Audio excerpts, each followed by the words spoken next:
سڵاو خوێندکارانی خۆشەویست لەم ڤیدیۆدا باسی سەنرایزانێکیان یونت و لێسن و پارت 1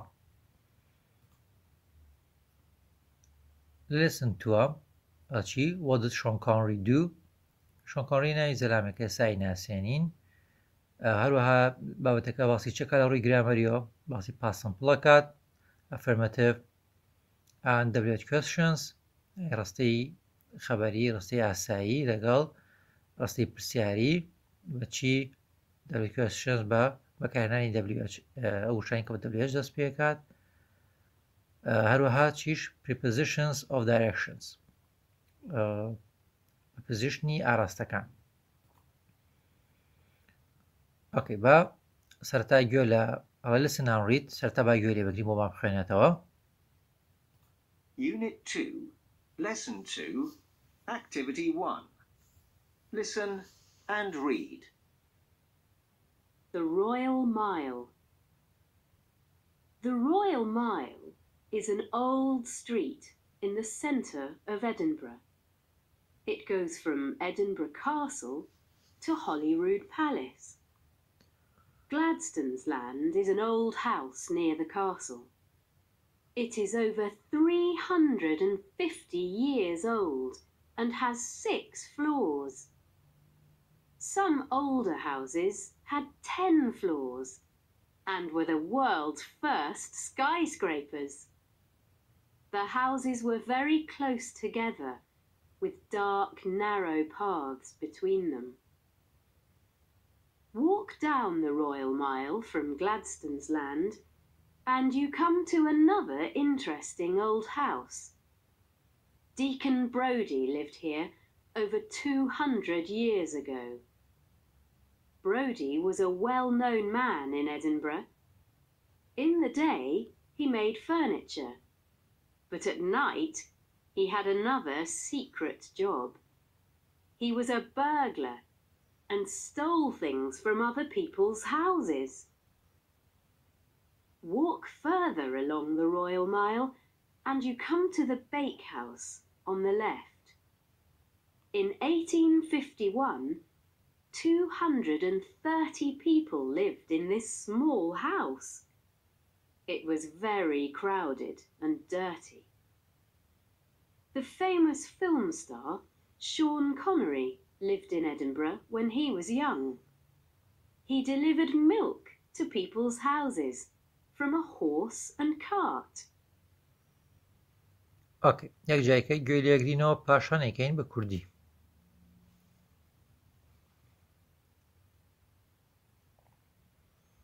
Unit 2, Lesson 2, Activity 1. Listen and read. The Royal Mile. The Royal Mile is an old street in the centre of Edinburgh. Royal Mile چییە؟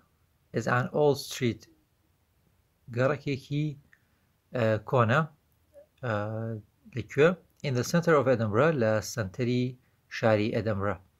It goes from Edinburgh Castle to Holyrood Palace لەکوێ بۆ کوێیە لە قەڵای Edinburghەوەیە بۆ Holyrood Palace.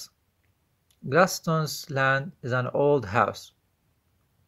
ئەم ماڵە چییە؟ ماڵێکی کۆنە near the castle نزیکی قەڵاکە. It's over 350 years old نزیکی 350 ساڵ کۆنە ئەو ماڵە and has 6 floors. Has 6 floors. 6 قاتە. Floor یان floors کێشە نییە. 6 قاتە. Some older houses had 10 floors. هەندێک لە خانۆ کۆنەکان یان هەندێک لە خانۆ کۆنترەکان نزیکەی 10 قات بوون. And were the world's first skyscrapers. ئەڵێ یەکەمین چی بوون؟ یەکەمین بینا هەوربڕەکان بوون. The houses were very close together. خانوەکان چی بوون؟ زۆر نزیک بوون لە یەکەوە. With dark narrow paths between them. و چیشیە بۆ کۆڵان و کوچەی و ڕێگای چیتیا هەبووە dark تاریک و بەرتەسک بۆ لە نێوانیاندا. ئەنی باریک ڕێگای باریک بووە جادۆبانەکەی زۆر باریک بووە لە بینی خانوەکاندا. Walk down the Royal Mile ئەڵێ ئەگە بڕۆیتە خوارە بە ڕۆیڵ ماڵە from Gladstone's land لەم خانەوە and you come to another interesting old house ئەگەیت بە خانوویەکی تری کۆنی سەرنجڕاکێش Deacon Brodie lived here Deacon Brodie لێرە ژیاوە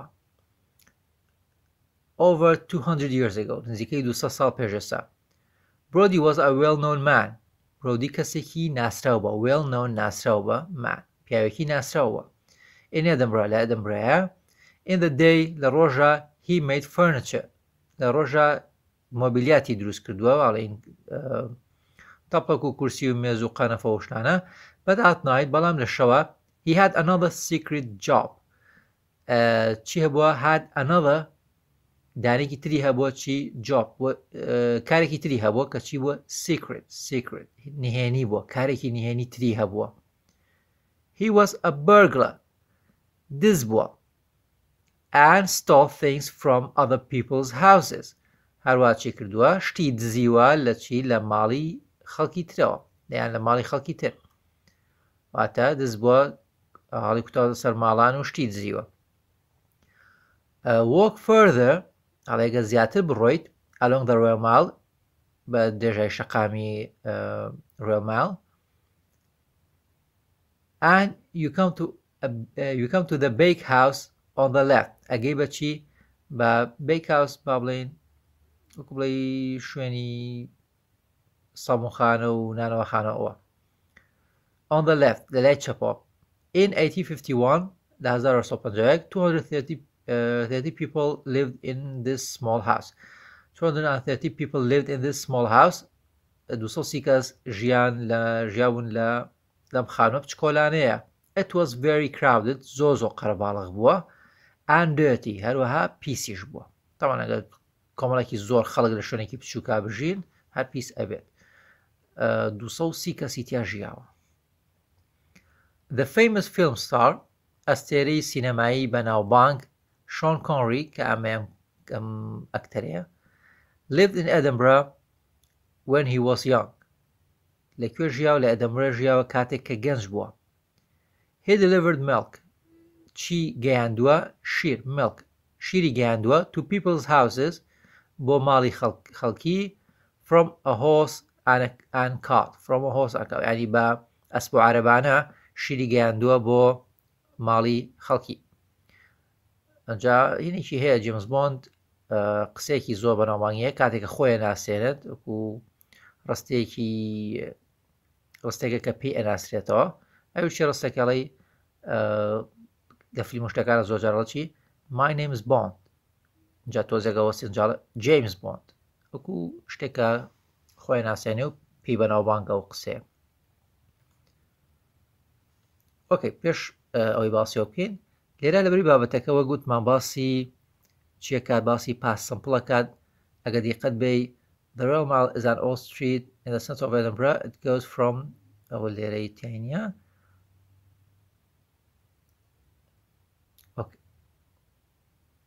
had لێرەیە ئەمە چییە پاستە where پاستە دیسانە where بەکارهێنراوەتەوە پاستە لێرەیە lived ئیدی پێوای بینیش پاستە was پاستە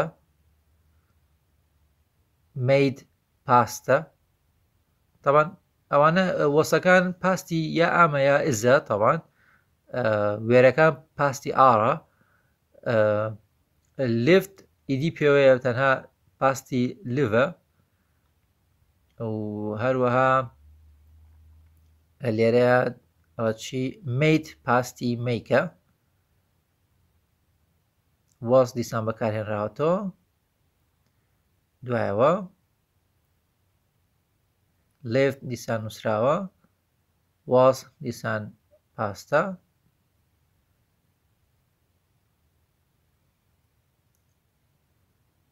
lived دیسانە وستراوە was بەکارهێنراوە he delivered ئەمەش پاستە پاستی هەر deliverە ئیدی خراوەتە سەر بۆ بە پاست ئێرە ئەوەی تایە زیاتر باسی ئەکەین بەشەی گشتی کاتێک وشەیەکمان هەیە کردارێکمان هەیە با بڵێن کە یەکەین بە پاست بە ئیدی ئەکرێ بە پاست بەڵام کۆمەڵێک وشەی شازیشمان هەیە ئەوانە وشەکە ئەگۆڕێت بۆ منە go ئەبێ بە went بەڵام بۆ منە look ئەبێ بە looked یان live ئەبێ بە lived بۆ شێوازە هەندێک وشەکانیش وشە شازەکان ئەبێ لەبەر بکرێن لێرە زۆر تەرکیز ناکاتە سەر وشە شازەکان بەڵام خۆت ئەبێ لە دەفتەرێکی بچکۆلانەیە وشە شازەکان بنووسیت کە لەم یونتەیە باسەکرێت لە لێسنی تۆ یونتی تو لێسنی تو وشە شازەکانی پاسمپڵ ئەو هەندێک لە وشە باوەکان لە لای خۆت بینوسیت و هەڵبەی ڕۆژانە لەبەریان بکەیت. Okay. Maddie wrote an email to her sister. Maddie emailێکی نووسیوە بۆ خوشکەکەی. Dear Kate, Katie Aziz, here's a surprise, an email from me. ئەڵێ ئەمە با بڵێن شتێکی سوپرایزە بۆ تۆ کە چییە ئیمێڵێک لە منەوە بۆ تۆ یعنی ئەمە شتێکی سەیر و سوپرایزە بەلایەوە. When was the last time I wrote to you? ئەخیر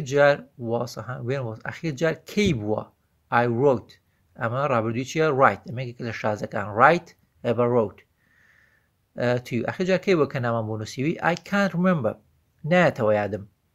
Everything is going really well here. هەموو شتێک بە باشی لێرە ڕوا بەڕێوە. We went ڕابردووی چیە ڕابردووی گۆیە go ڕابردووەکەی went ئەمەژێکێکە لە شازەکان. We went up to Edinburgh Castle ئەڵە چوینە سەرەوە با بڵێن بۆ بەرەو کوێ بەرەو قەڵای ئێدنبرا this afternoon ئەم دوانیوە ڕۆیە.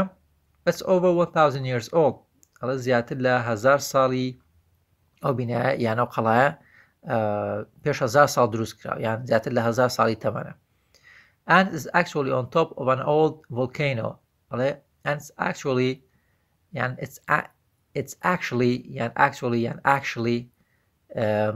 on top of an old volcano ئەڵێ لە ڕاستیدا لە کوێر دانراوە لە کوێر دروست کراوە لە لووتکەیەک یان لەسەر چی دانراوە لەسەر گڕکانێکی کۆن ینی شاخێکی گڕکانی کۆن. When we were تاوان وێر ڕابردووی ئاڕا لەبەر لەگەڵ ویا بەکارهێنێت. When we were at the castle کاتێک ئێمە لە قەڵاکە بووین there was a loud bang دەنگێکی بانگ بەقوڵی تەقەیان زرمەیەکی بەرز هات. We all jumped in surprise هەومان باوڵێن jump ینی بازدان بەڵام لێرە we all jumped in surprise ینی داسڵاکین تووشی سوپرایز بووین لە سوپرایزە داسڵاکین. But I looked ئەمەش هەر ڕابردووە ئیدی پێوەیە چکە کردارێکی ئاساییە شازەکان نییە بگۆڕە بە کاملی بە ئیدی کراوە بە پاست. But I looked at my new guidebook بەڵام سێری چیم کرد سێری کتێبی ڕێبەرەکەم کرد and it says that they fire چێکن ئەی تەقێنن an old gun دەمانچەیەکی کۆن here at 1 o'clock لێرەیە at 1 o'clock every day هەموو ڕۆژێک سەعات 1. The first time was in 1861 یەکەم جار کام ڕێوڕسمە بەڕێوە چووە لە کەیا بووە لە ساڵی 1861. Answer the questions کۆمەڵە پرسیاری کردووە سەبارەت بەم نامەیە ئێمە وەڵامیانەینەوە وەڵامەکانیش لەکوێ لە ناو نامەکەیە هەیە. When do they fire a gun at Edinburgh Castle کەی when کەی چێکن دەماچەکە تەقێنن لە Edinburgh Castle at 1 o'clock every day ئەوە بوو کە ئێساوتمان at 1 o'clock every day. Number 2 when was the first time they fired the gun the first time was in 1861 ئەشتوانی تەنها بنووسی in 1861 ئەگەر بە کامل بنووسی باشتر. Number 3 where is Gladstone's land ئەوە لە بابەتەکەی پێشوا بوو لە ڕۆیال ماڵەکە کە باسمان کرد near the castle نزیکی چی بوو نزیکی قەڵاکەیە. 4 when did Deacon Brodie live کەی ژیاوە Deacon Brodie over 200 years ago نزیکەی 200 ساڵ پێش ئێستا. What did Deacon Brodie do in the day لە ڕۆژە Deacon Brodie چی دەکرد وتمان چی وەک کارمەند ئەو بڵێ ئیشی مۆبیلیات و شتی کردووە he made furniture ئەو مۆبیلیاتی دروست کردەوە بڵێ who was a burglar کێ دز بوو دیکن برۆدی was لە چ کاتێکە at night لە شەوە دزیە کرد دیکن برۆدی دزەکە بوو what did the young Sean Connery do ئەڵێ what did the young Sean Connery do Sean Connery گەنج چ شتێکی ئەکرد کاتێکە لە ئەدەمبرە ژیاوە وەختی خۆی کە گەنج بووە چی کردو وتمان شیری گەیاندەوە بۆ ماڵان he delivered milk to people's houses ئەمە یان لێرە هاتیاتی یان لە the Royal ماڵەکە تایەتی باش دوایەوە activity 2 grammar باسی گرامەرەکە هاکەین past simple وەروە چیش W questions when who what where طبعا ئەمانە باس کراون when کەی who کێ what چی where لەکوێ ئەنجاڵە چی the last time I wrote to you when چی when was یا when where when was the last time ئەخیر جار کەی بوو کە من نامەم بۆ تۆ نووسیوە I wrote to you ئەمی کەشیان when بۆ شایی the first time they fired the gun کەی بوو یەکەم جار کە دەماچەکەیان تەقان when was who بۆ شای a burglar کێ بوو دزەکە کێ بوو دز بوو باڵێن دیسانۆڵین was ئام لەگەڵ is کاتێکە یەکەن بە ڕابردوو ئەوێ بە was لێرە لەبەری ئەو ناونەی کە بە دوایەت یاخود ئەو پرسیارەی کە سەبارەت بەو شتێ ئەو پرسیاری ئەو ناونە ئەکەین یان پرسیاری شتێکەکەین ئەگەر تاک بوو was بەکارێن ئەگەر کۆبوو چی بەکارێنین وێر بەکارێنین ئەمە ئەگەر پرسیارەکەی لە کردار نەبوو ئاگادار بە واتە ئەو پرسیاری کە کردوێتی وەڵامەکە کردار نەبێت ینی پرسیارەکەی لە کردارێک نەبێت بەڵکو پرسیارەکە بۆ من لە یەکەم دانەکە لە where was the last time I wrote to you پرسیارەکە سەبارەت بە کاتە بە کردار نییە ئاخیر جار کەی بوو پرسیارەکە سەبارەت بە کاتە the last time دەچێت لێرەیان ناونە when was the first time یەکەم جار کەی بوو دیسانەوە the first time ئەمەش یەکەم جار پرسیارەکە سەبارەت بە کاتە the first time ناونە هەردووکیان ناونن بە پرسیار بۆ سەبارەت بە ڤێرب نەکراوە بە پرسیاری ڤێربێ بکات ئەمیکەشان هو was a burglar ئەمەشان هەر ناوە دز ناوە باسی کردارەکە ناگە کردای دزینەکە بەڵکوڵە کێ بوو دزەکە دز مرۆڤەکەیە باڵێن ناونە لەرسێکیانە ناونە پرسیار لە ناون کراوە تامان چۆن لە پرێزن سمپڵە ئێمە ئەزوام و ئارمانەیە بە دوای ئەبێت چی هەبێت ئەبێ ڤێرب نێت ینی ڤێربی بە دوایان نایەت یان ناونە یان ئەجێکتیڤە یاخود پریپۆزیشنێکیەت کێشەی نییە بەڵام